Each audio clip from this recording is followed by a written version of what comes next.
আমি একটু রায়হানের সঙ্গে কথা বলবো, ইয়া তুমি ভেতরে যাও। বাবা, আমার সামনে বললে অসুবিধা কি? আমি তো আর বাহিরের কেউ না। আমি জানি তো তুই বাইরের কেউ না, কিন্তু আমারও তো একটা পার্সোনাল কথা থাকতে পারে। বাবা, রায়হান কিন্তু আজকে আমাদের সাথে খাবে, আর আমি ডিসিশন নিয়েছি যে ওর জন্য আমি নিজের হাতে কিছু একটা রান্না করব। কি রান্না করা যায় বলো তো?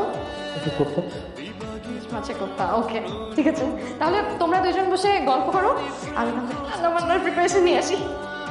তুমি কি ভাবছো আমি কিচ্ছু বুঝি না? তোমার মতো অযোগ্য লোককে আমি চাকরিচ্যুত করেছিলাম, সেই ক্ষোভ থেকে তুমি আমার মেয়েকে টার্গেট করেছো প্রতিশোধ নেওয়ার জন্য। তোমার এই আশা আলতাফ চৌধুরী কখনো পূরণ হতে দেবে না, কথাটা মনে রাখো। কি অদ্ভুত, তোমাকে কেন পছন্দ হবে না বলো তো? শফিক ভাইয়ের সাথেই নাকি আমাকে বিয়ে দেবে, সব কিছু ফাইনাল। পছন্দ হওয়ার কথাও না। কেন পছন্দ হবে না? তোমার মধ্যে কি কোনো অসুবিধা আছে নাকি তোমার চাকরি নাই তাই? চাকরি সম্পর্কিত? কারণ তোমার বাবা তোমার কিছু বলেনি? না তো। তাহলে এক কাজ করো, শফিকের আন্টিটা হাতে করে ফেলো। কি বলছো তুমি এসব? আমি শফিক ভাইকে কেন বিয়ে করব? শোনো, 18 তারিখ আমার এঙ্গেজমেন্ট। আমি যদি শফিক ভাইকে কোনোভাবে ম্যানেজ না করতে পারি, তাহলে তুমি আমাকে নিয়ে পালাবে। কি, পালাবে না?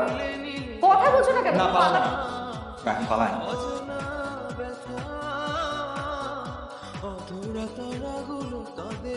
বাবা, তুমি রাইহানকে কি এমন বলেছো যে ওরা আমাকে বাসা থেকে চলে গেছে? আলতাফ চৌধুরী কখনো কাউকে জবাব দিতে পারেনি, এখনো করবে না। সেটা ঠিক আছে বাবা, কিন্তু রায়হান তো আমার পছন্দের লোক, তাই না? তুমি তো আমার পছন্দের মানুষকে বাসায় ডেকে অপমান করতে পারো না। দেখো রায়হান তোমার পছন্দের, শফিক আমার পছন্দের। আমি শফিকের সাথে তোমার বিয়ে ঠিক করেছি, এটাই ফাইনাল।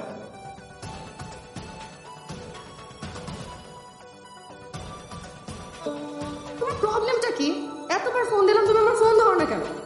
তুমি কথা বলতেছো না কেন? কোনো প্রবলেম হলে আমাকে বলো। মামা জান, কিছু কি হইছে রায়হান? আরে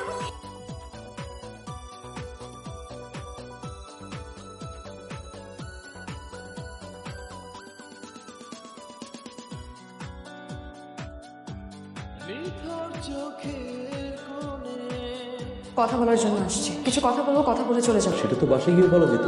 না, বাসায় বলতে পারবো না, আমার মনে হলো যে এখানেই বলা দরকার, আর এখনই বলা দরকার। বাহ, ঠিক আছে বল।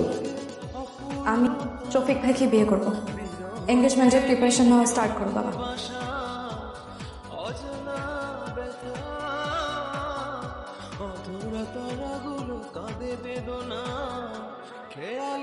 বাবা, আর আপনার ছেলে কোথায়?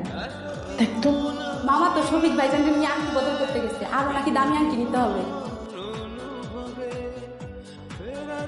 তুমি দাঁড়া।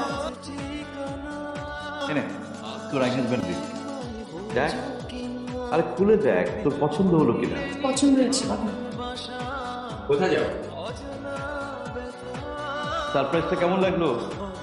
এঙ্গেজমেন্টটা কিন্তু রায়হানের সঙ্গে হচ্ছে।